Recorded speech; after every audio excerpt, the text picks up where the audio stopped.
Hi, Sean Barnett here from Imaging Resource at Photokina 2006. I'm with Chuck Westfall of Canon USA, and he's going to show us the new Canon G7. Chuck, the Canon G7 has been a long time coming, and a lot of enthusiasts have been waiting for a camera like this. Right. We've already seen the Rebel XTI. A lot of enthusiasts are moving into SLR. Why is it that people want to stay with something like the G7? What do you think is they're looking for, and what does it offer?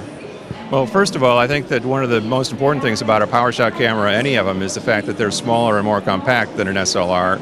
It gives any photographer an opportunity to work with a smaller piece of equipment. But yet, a professional photographer is always looking for something with a very large variety of different features, and a G7 camera offers the greatest variety of any PowerShot.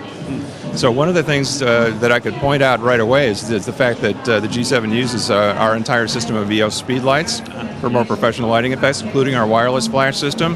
Also, we've got the ability to use supplementary lenses, including wide-angle telephoto and close-up attachments. We can even put a macro ring light on this for intraoral photography if need be.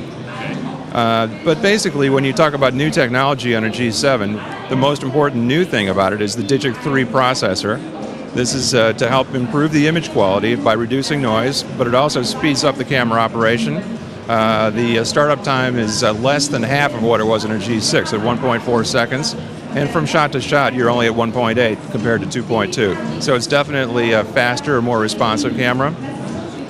The other thing the Digic 3 brings into the mix is the new face detection technology. And the idea here is basically to simplify life for a photographer, because there's no need to lock, focus, and recompose as you would with a traditional autofocus. The system is very powerful.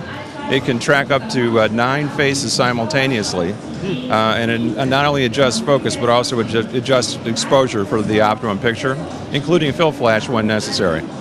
And essentially the idea is that there's an algorithm that is run by the Digic 3 that identifies 2 eyes, a nose, and a mouth. And when it sees that, a human face, then it will lock onto that and follow it anywhere in the picture area, all the way out to the extreme corners of the frame. Wow, is this Canon's technology? Is this something that's been...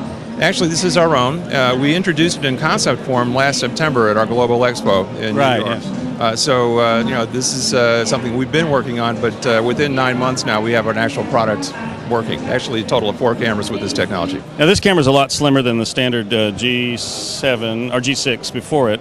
Right. That was really one of our objectives, was to try and reduce the size. And the total size of the camera is now 20% less than the G6.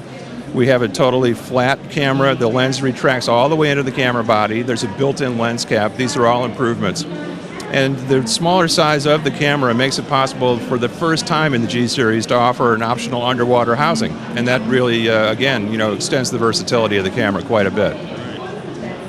I think that people will generally find that this meets the standard that we previously set in G series cameras for optical excellence. Now, are these the same accessory lenses that were used in the other G series, or are these new? No, they're exactly the same that we had before for the G6. The only thing that's different is the small connecting piece that attaches the front of the lens to the camera. So anything else? That's looking pretty promising. There's the little things here and there. One of the things that I could point out in particular is how the movie mode has improved, because people are starting to do a lot more movie clips with their still cameras. We're now able to go up to, first of all, the 1024 by 768 resolution, which is like high-def movies. But more normally people will be doing the VGA or 640 by 480. We can do 30 frames per second, as many cameras can, but what's new this time is that we're compatible with the SDHC, the high-capacity SD card, and that extends our maximum movie clip from the previous 30 seconds up to now 30 minutes. Oh, wow.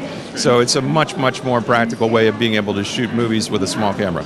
We're using SDHC in this? Or yeah, SD and SDHC are both compatible, along with the MMC format as well. And the price of just the basic camera itself? $599. Okay, very good. Well, thanks very much, Chuck. I appreciate it. Sure.